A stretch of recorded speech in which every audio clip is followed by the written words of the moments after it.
60, and he is State Representative Jim Struzzi in the studio with us this morning. Our conversation brought to you by Marcus & Mack, voted Best Personal Injury Law Firm in the Best of Indiana County contest. Marcus & Mack, a law firm representing injured people. There is a new State House Speaker in Harrisburg, much to the surprise of some, and maybe even some who are members of the House of Representatives. And Representative Struzzi, can you explain what happened the other day? Well, good morning, Todd, and Happy New Year. I will do my best. You know, it was a strange week in Harrisburg. We knew going into swearing-in day that there were going to be a lot of unknowns and a lot of possible surprises, and this was certainly one of them.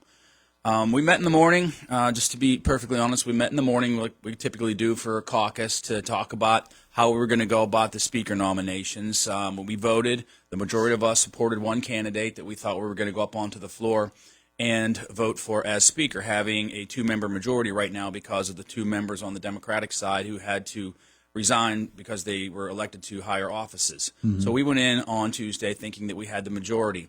Unfortunately, I think things came unhinged whenever one of our representatives stood up to make the nominations for speaker and the Democrats opposed.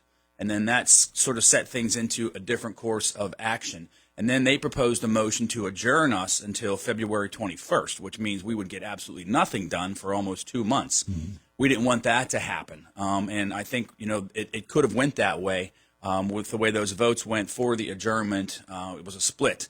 And so essentially that motion failed, but one of our members did vote with the Democrats on that. So I think that our leadership realized that we may not have enough votes to elect our nominee as speaker. They had been working behind the scenes, apparently, to try and get some of the members of the Democratic caucus to turn independent or even join us. And Representative Rossi, who is a big proponent for the extension of the statute of limitations for child sexual assaults, realized that if they did adjourn us until February 21st, and this is what I'm told after the fact.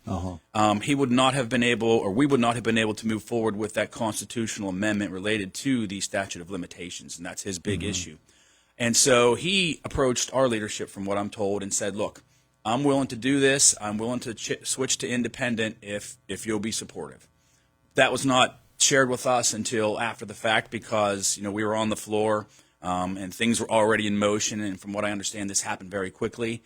And so that is how we got to where we are right now. But I think in hindsight, looking at Representative Rossi, he has been bipartisan in a lot of his approaches to things. He is not far left, far right. He is considered a moderate. I think he will be willing to work with us on issues like property taxes that are big for Indiana County residents and other things like that. So I hope that he will be a man of his word. I don't know him that well personally because he's very quiet on their side. He's not one that has previously stood up on the floor and done a lot of debating and things like that. But I'm hoping that he does adhere to what he has promised and that we can work in a bipartisan manner to do what's best for the people of Pennsylvania. Well, that's what happened, and the effect is the important thing now. What is the effect of it in terms of committee assignments, agendas moving forward? How does the House operate?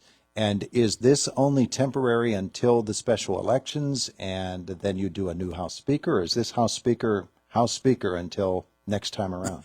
That's a lot of questions and still a lot of questions that need to be answered. I think this is truly going to take a compromise on both sides. I think that our leaders are going to have to work with their leaders and the speaker to determine how the committee assignments are going to work, who the chairs are going to be.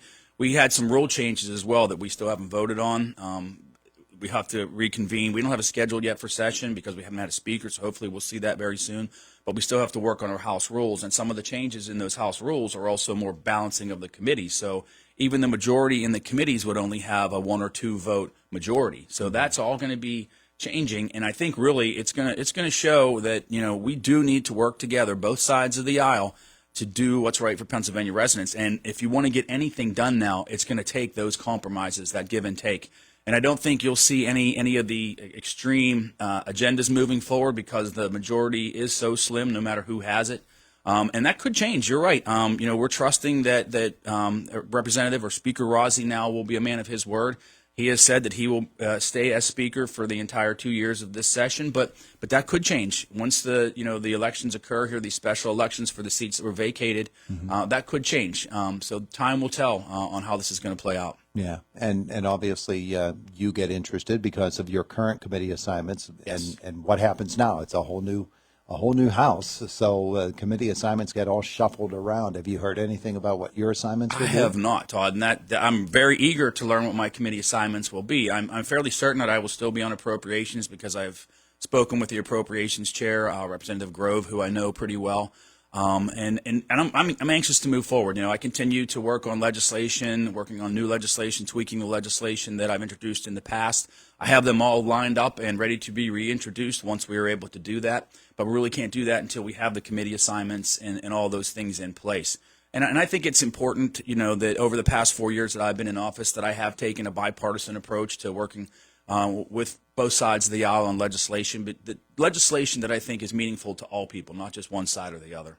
The fentanyl test strip is certainly an indicator of that. It's a prime example of what happens when two sides work together. Absolutely, and I can tell you that I have received calls from all over the country related to the fentanyl test strip legislation that became law here at the beginning of the year. And those simply declassify fentanyl test strips as drug paraphernalia so that people can test to see if there's a presence of fentanyl in any types of substances. I just did a call yesterday with the Associated Press out of Ohio asking, how did you get that done? Because, they're looking to do the same thing. And I think you're seeing that as a trend across the country because there's so much fentanyl coming into this country, killing people. Yeah. And these things can save lives. But that was a bipartisan approach. On that whole issue of the fentanyl test strips, we tend to want to think of that as being, okay, people who use illicit drugs now can test for the presence of fentanyl. There should be, and I assume there is, also a practical application for those who are on the right side of the law, who aren't worried so much about, is my marijuana or are my other drugs tainted, but are just general substances. Am I coming into contact with fentanyl on a daily basis? And, looking at how the fentanyl appears now, it in some cases it looks like a children's candy, so you don't know. I mean, if someone gives you something in school or kids or anywhere, who knows these days? And I think it's so prevalent and so dangerous that this is something that, will benefit a lot of people in all walks of life. And I certainly don't want anyone to think that we're condoning the use of drugs, but it will save lives because fentanyl is so prevalent in all aspects of our society right now. Yeah. Are they going to become readily available at pharmacies or other outlets? I haven't seen how they're going to actually roll this out. I'm sure that the Department of Health is working on some guidelines. I'm speaking with them and also with the Armstrong Indiana Clarion Drug and Alcohol Coalition on how these will be distributed or made available. But again, if even before this was a law, you could go online and order them and have them delivered to your house, but then you would be breaking the law. Now this simply allows you to do that without breaking the law. Yeah. Okay. So that's a success, a legislative success for and especially in terms of looking at it from the bipartisan aspect. What are some of the other things that in this first half of the year you want to see happen in Harrisburg from your standpoint, things that you will be really paying attention to? Well, I'm going to be reintroducing Cody's law, also the law to create limited liability for volunteers in our parks. A lot of the bills that I had related to campus police officers and local police officers to allow their hiring processes to be simplified, some stormwater management legislation. I am very hopeful that we can move forward with some sort of property tax legislation to at least give some parties, an ease on property taxes, particularly senior citizens.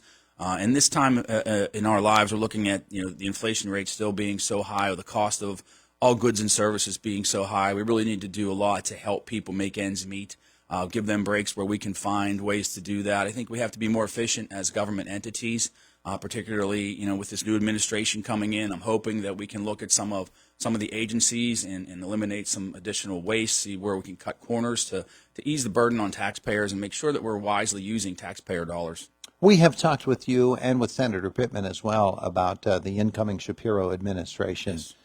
And sort of the change of atmosphere in Harrisburg from the Wolf administration. Is it even more clear now that the new legislative session has started that the Shapiro administration is going to be different?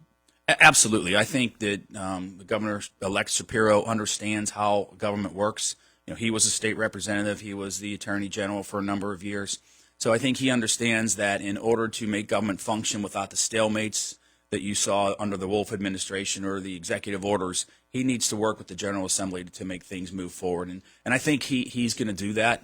He's already said that through different interviews. And particularly now with the majority and the minority being so close in the state house, that, if either side wants to get anything done, we're going to have to work together with the administration to carry things all the way through. Because oftentimes what you saw happen previously was, we would push one bill that we knew the governor was not going to support.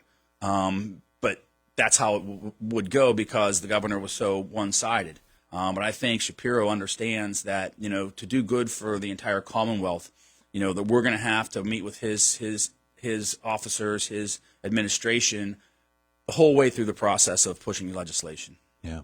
All right. So we look at what's happening in Harrisburg, but of course, your job is not just in Harrisburg, it's here within the district. What are some of the things that people are telling you about right here in the 62nd District? Well, I think we have a lot of issues here locally related to, I think, food deserts, I think they're called. I mean, I'm hearing a lot of things about the Meals on Wheels and Meals to You programs that could be in danger. I'm going to work with ICAP on that and see how we can make sure that people are being provided for who rely on those resources. I know that there's a new director at the Chevy Chase Community Center, so I'm going to meet with her and see how we can help them. Previously, Todd, as I said, we don't have a session schedule yet, so it was really hard for me to plan any meetings. So I'm hoping that we get the schedule here for the coming session so we can start planning meetings. I want to go out and meet with the new supervisors in the areas that I picked up for the redistricting process in those new townships and find out what their needs are. I want to set up some additional town hall meetings and things like that. So a lot of community interaction, trying to work with our local government, with the commissioners, with the county planning department, to continue to assess our needs and hopefully work through state and local government to provide better quality of life for Indiana County residents. One step at a time in a new legislative session. Thanks for coming in to visit. Absolutely, Todd. Thanks for having me. It is the voice of Indiana County, WCCS, 101.1 FM and AM 1160.